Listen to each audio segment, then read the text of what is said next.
A comienzos de los años 70, cuando la mayoría de las llamadas dependían de cables enterrados bajo ciudades enteras, nadie imaginaba que un día la comunicación saldría del hogar y de la oficina para viajar junto a la gente. La idea de un teléfono que pudiera acompañar a una persona mientras caminaba por la calle parecía imposible.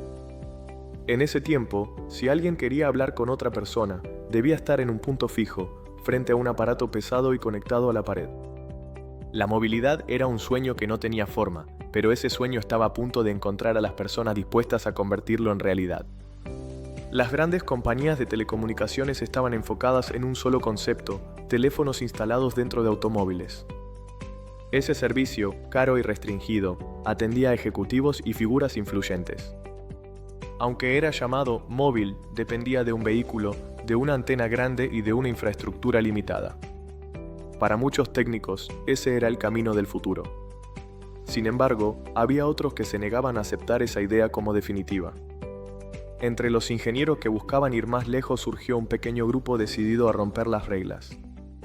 Imaginaban un aparato que no necesitara un coche, un cable ni un soporte, un dispositivo que pudiera vivir en el bolsillo de cualquier persona. Los primeros borradores eran solo trazos, rectángulos con botones enormes, baterías improvisadas y antenas que parecían casi cómicas. Pero en esas líneas había una intención muy seria: demostrar que la comunicación podía ser verdaderamente libre. El ambiente en los laboratorios donde se trabajaba este proyecto era una mezcla de agotamiento, emoción y riesgo. Cada avance traía un nuevo obstáculo.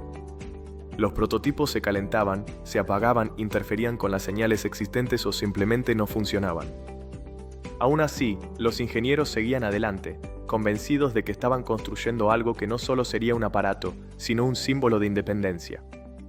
Tras meses de ajustar circuitos y probar diseños, lograron dar vida a un dispositivo que, aunque grande para los estándares actuales, representaba una revolucionaria victoria técnica. Era un bloque rectangular, con botones físicos y una antena prominente. No era elegante, ni liviano, ni rápido. Pero podía ser algo que nadie había logrado fuera de un automóvil: conectarse a una red experimental y realizar una llamada sin depender de cables ni bases fijas. La primera llamada no ocurrió en un laboratorio silencioso, sino en plena calle, rodeada de tráfico, ruidos y peatones.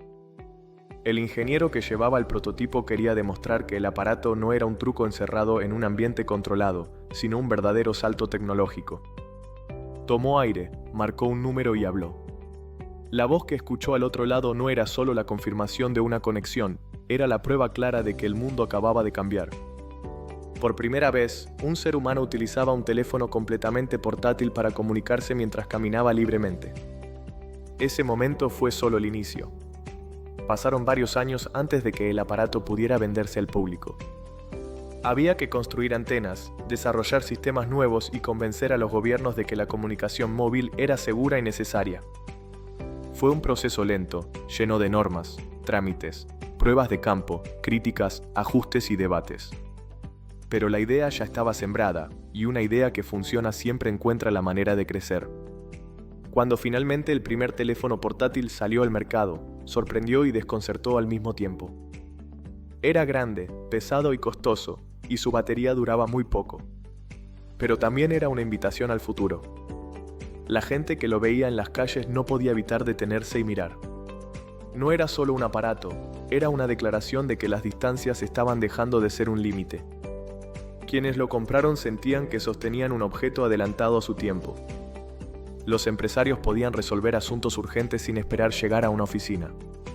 Los médicos podían recibir avisos críticos mientras se movían entre hospitales. Las familias comenzaban a imaginar un mundo donde la comunicación sería constante, sin tener que depender de un teléfono fijo. El impacto cultural fue inmediato.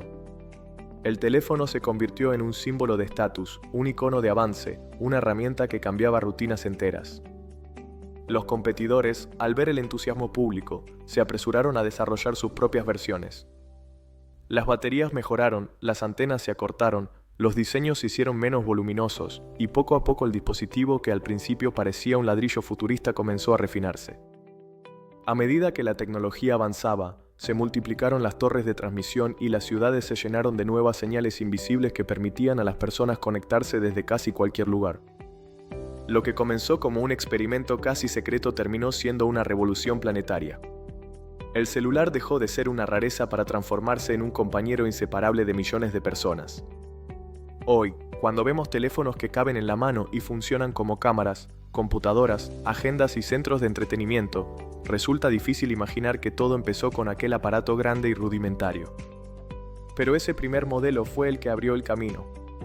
No importaba su peso, su tamaño ni sus límites, lo importante era la audacia detrás de su creación, la idea de que cualquier ser humano merecía comunicarse sin estar atado a un lugar. La historia del primer teléfono comercial no es solo la historia de un objeto, sino la historia de un cambio profundo en la forma en que los seres humanos se relacionan. Es la historia de un grupo de personas que se negaron a aceptar que la comunicación debía permanecer fija. Gracias a esa visión, el mundo aprendió que las distancias podían encogerse, que la información podía viajar junto a cada individuo y que la libertad tecnológica era posible. Aquel primer modelo fue la semilla.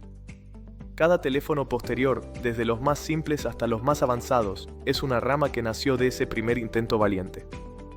Nada de lo que usamos hoy existiría sin ese experimento inicial, sin esa llamada inaugural hecha en medio de una calle llena de movimiento, sin ese momento en que alguien se atrevió a soñar con una comunicación que pudiera acompañar cada paso de la vida humana. Ese fue el verdadero inicio, un aparato imperfecto, sostenido por manos temblorosas, que logró conectar dos voces a través del aire y demostrar que el futuro podía llegar antes de lo esperado.